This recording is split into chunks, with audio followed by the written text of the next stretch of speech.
Kaleshwaram project మీద attend కావాలని చెప్పేసి నోటీసులు ఇవ్వడం అనేది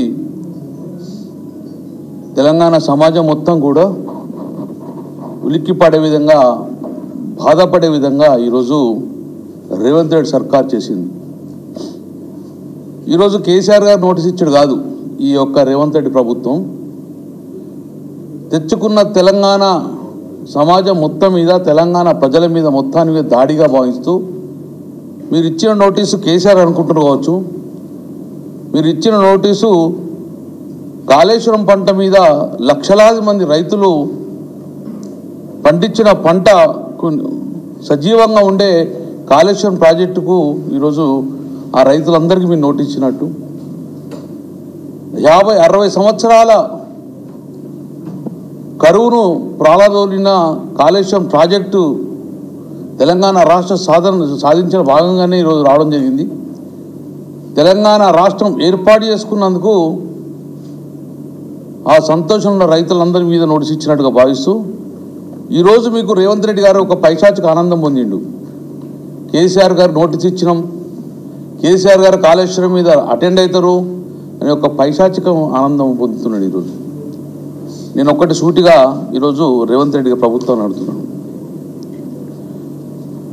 మీరు కాళేశ్వరం ప్రాజెక్టు కూలిందని తెలంగాణ సమాజం మొత్తాన్ని కూడా ఒక తప్పుతో పట్టించేసిండ్రు. ప్రాజెక్టు మొత్తం కూలిపోయిందని, దాని మీద ఎంక్వైరీ కమిషన్ వేసినామని చెప్పేసి అన్నీ తప్పుదో పట్టింది. మళ్ళీ ఒక్కసారి మీకు చెప్తున్నాం, ఈరోజు కాళేశ్వరం ప్రాజెక్ట్ అనేది ఒక మేడిగడ్డతో పాటు మిగతా 2 బ్యారేజీలు, 3 బ్యారేజీలు, 15 రిజర్వాయర్లు, 19 సబ్స్టేషన్లు, 21 పంప్ హౌజులు, 200 కిలోమీటర్ల సొరంగాలు, 1530 కిలోమీటర్ల గ్రావిటీ కెనాళ్ళు, 95 కిలోమీటర్ల ప్రెజర్మెంట్స్, 141 టీఎంసీ స్టోరేజ్ కెపాసిటీ, 50 మీటర్ల ఎత్తు లిఫ్ట్లు, 240 టీఎంసీల నీటి నిల్వ ఉన్న ప్రాజెక్టే ఈరోజు కాళేశ్వరం ప్రాజెక్టు. అందులో మొదటి 3 బ్యారేజీలలో ఒక్క బ్యారేజీలో ఉన్న 85 పియర్లలో ఒక 3 పియర్లు, 2 నుంచి 3 పియర్లు కుంగిపోతే దాన్ని కాళేశ్వరం మొత్తం కూలిపోయిందని ఒక ప్రచారం చేసి ఒక కమిషన్ ఇచ్చినాను. నేను సూటిగా అడుగుతున్నా, మరి నీ ప్రభుత్వం వచ్చిన తర్వాత సుంకిశాల రిటర్నింగ్ వాళ్ళు మొత్తం కూలిపోయింది. మరి మీరు ఈ కేంద్ర ప్రభుత్వంలో ఉన్న కిషన్ రెడ్డి బండి సంజయ్తో పాటు రాష్ట్ర ప్రభుత్వాన్ని సూటిగా అడుగుతున్నా, సుంకిశాల వాళ్ళు ఊరిపోతే, రిటర్నింగ్ వాళ్ళు ఊరిపోతే నేషనల్ డ్యామ్ సేఫ్టీ అథారిటీ రాదు, కమిషన్ రాదు, కనీసం విచారణ కూడా ఆదించారు. ఎస్ఎల్బిసి పెద్ద దుర్ఘటన, 8 మంది చనిపోయారు.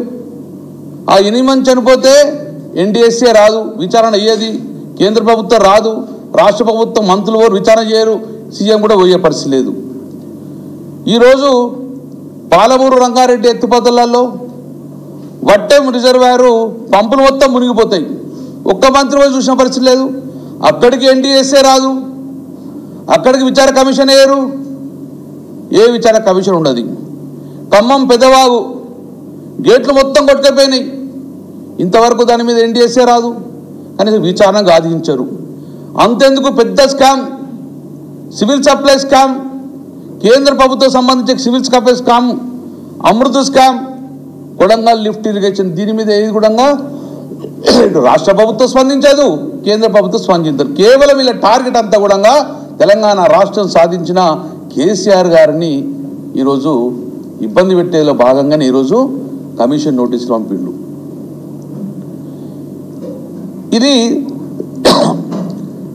మార్చి 13, 2024లో జస్టిస్ ఘోష్ కమిషన్ వేశారు. మీరు సంతోషం, ఏమని చెప్పారు ఆ రోజు? మీరు 100 రోజుల లోపల మీరు ఈ కమిషన్ ఒక తీర్పు విడుదల రిపోర్ట్ ఇవ్వాలి 100 రోజులు అని చెప్పేశారు.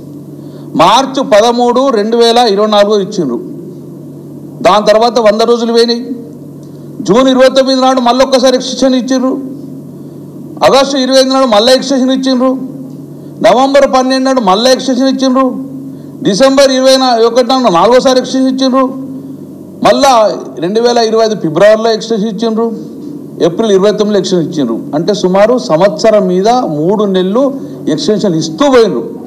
చివరిగా ఈ నెల మే 31వ తారీఖు లోపల కమిషన్ రిపోర్ట్ ఇస్తాము అని చెప్పేసి ఈ చిట్చాట్లో జస్టిస్ ఘోష్ గారే చెప్పడం జరిగింది. ఇక రాజకీయ నాయకులు పిలిచే అవసరం లేదు.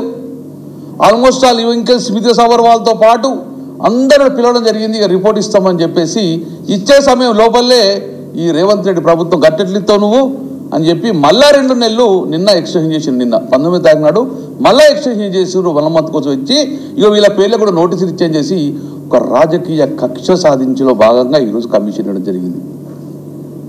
ఈ కమిషన్ అనేది రాజకీయ కక్షలో భాగంగా కేసీఆర్ గారి మీద విషం జీవితంలో భాగంగానే కావాల్సుకొని ఈ నెల ఇచ్చేది. ఇక మీకు ఎట్టి పరిస్థితుల్లో ఎవరిని విలువ కమిషన్ రిపోర్ట్ ఇస్తాను మూమెంట్లో మళ్ళీ వీళ్ళ 3 పేరు రిపోర్ట్ ఇచ్చినంటే నీ రాజకీయ కక్ష కాదా? ఇందులో కాదా? నిన్నయాక మొన్న రిపోర్ట్ ఇచ్చేసిండ్రు, నోటీసులే రావు, ప్రెస్ రిలీజ్ చేసిండ్రు, నోటీసులు చేరకముందే సమాచారం చేరవేసేసిండ్రు. ఇక వీళ్ళందరూ నోటీసులు పోతున్నాయని చెప్పేసి ఇది రాజకీయ కక్ష కాదా? ఈరోజు నోటీసులు అందకముందే ఇవ్వడం చెప్పింది. ఆ రోజు కూడా మేము కూడా చూడడం జరిగింది. మేము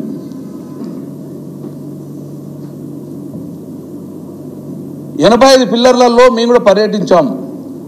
ఆ 3 పిల్లర్లు మాత్రమే కుంగిపోయినాయి. అదే రోజు కూడా మీరు ప్రభుత్వం మొత్తం చేసి కూలిపోయింది మొత్తం కూలగొడతామన్నారు. సంవత్సరం మీద 6 నెలలు అయింది.